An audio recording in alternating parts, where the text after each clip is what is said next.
Hi friends, welcome to lovely ధార్మిక channel. ఇవి మా కౌచ్ పెట్టలండి. తెచ్చి ఒక 1 మంత్ అవుతుంది. ఫీడ్ అయితే స్టార్టర్ ఫీడ్ కొంచెం కాస్ట్ ఎక్కువ కాబట్టి ఇలా గంటలు పెడుతున్నానండి. ఎగ్స్ లేయింగ్కి అవుతుందని చూస్తున్నాను, బట్ ఇంకా ఎగ్స్ పెట్టడం లేదు. ఈగర్లీ వెయిటింగ్ ఫర్ ఎగ్స్ అండి. మంచి న్యూట్రియన్స్ కలిగి ఉంటుంది వీటిలో ఎగ్స్. హోమ్లో ఇంటికి సరిపడా ఒక 10 బర్డ్స్ అలా పెంచుకుంటే మంచి న్యూట్రిషన్ ఫుడ్ మనకు వస్తుందండి. చూడండి, ఇలా గంటలు ఇలా పెడుతున్నాను.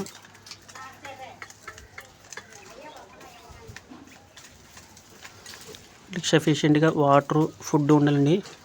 స్టార్టర్ ఫీడ్ పెడితే ఎగ్స్ లేయింగ్ ఫాస్ట్గా అవుతుందండి. బట్ అది కొంచెం కాస్ట్ ఎక్కువ అవడం వల్ల నేను దాన్ని మెయింటైన్ చేయలేకపోతున్నానండి. చూద్దాం, ఇప్పుడు ఆల్మోస్ట్ 45 to 50 days నియర్లీ అవుతుందండి. చూడాలి, ఎగ్స్ లేయింగ్ స్టార్ట్ అవుతే ఇంకొక వీడియో కూడా చేస్తానండి నేను. చూడండి మా చిన్నది ఎలాగుందో ఫామ్. లాంగ్ నుంచి చూపిస్తాను ఎలా తయారు చేసుకున్నాను దీన్ని.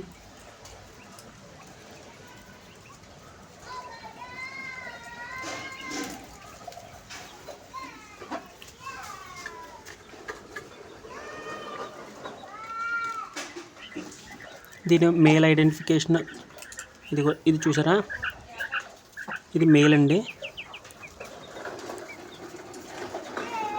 ఇది ఫీమేల్ అండి. ఇది ఇంకా అది మేల్. దానికి దీనికి డిఫరెన్స్ ఏంటంటే ఇక్కడ ఫస్ట్ బ్రౌన్ కలర్లో ఉంటుందండి, ఫుల్గా స్పాట్స్ ఏమి ఉండవు. దీనికైతే స్పాట్స్ ఉన్నాయండి. అది ఫీమేల్, అది male.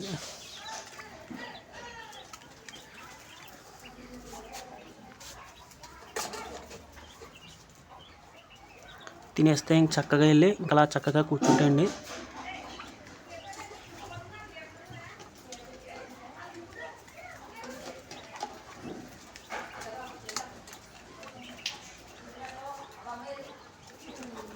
Thank you for watching.